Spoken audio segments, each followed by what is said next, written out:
ఆదిత్య గారు ప్లీజ్ మీరైనా చెప్పేది అర్థం చేసుకోండి. ఎక్కడున్నావు? ఆన్ ది వేలో ఉన్నాను ఆదిత్య గారు. 5 minutes లో అక్కడ ఉంటాను. నువ్వు ఈ టైంలో ఇక్కడికి రావడం అంత కరెక్ట్ కాదా ఆనంది?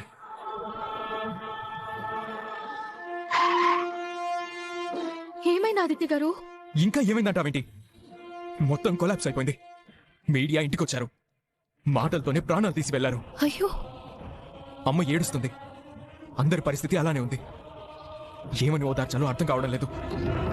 నేను వస్తున్నానండి. నేను అత్తయ్య గారితో మాట్లాడతాను. చెప్తుంటే అర్థం కావట్లేదా?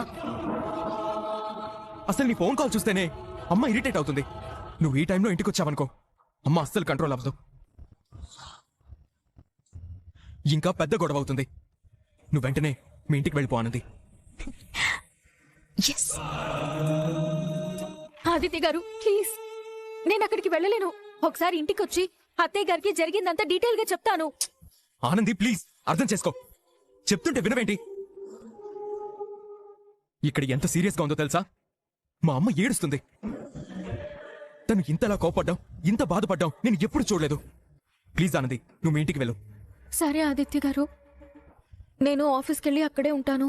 మీరు రమ్మనే వరకు అక్కడే ఉంటాను. అతన్ని హ్యాపీగా ఉంచాలంటే బాధపడుతుంది.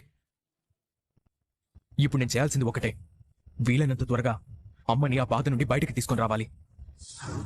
అలా తీసుకొని రావాలంటే నువ్వు తన కంటికి కనిపించకూడదు. ఈ ప్రాబ్లం నుంచి ఎలా బయటపడాలో ఆలోచించానంది. అది కాదు ఆదిత్య గారు. ఇదే నా ఆఖరి మాట. నువ్వు మీ పుట్టింటికి వెళ్ళు. ఉంటాను. ఆదిత్య గారు. అలేఖ్య, దేవుడు మనల్ని ఎలా కరుణించాడేంటి? ఇక్కడ కాదు, పద చెప్తాను. ఆదిత్య గారు అంతలా చెప్పినాక నేను ఇప్పుడు ఇంటికి ఎట్లా పోతా? మరి ఇప్పుడు ఏం చెయ్యాలి?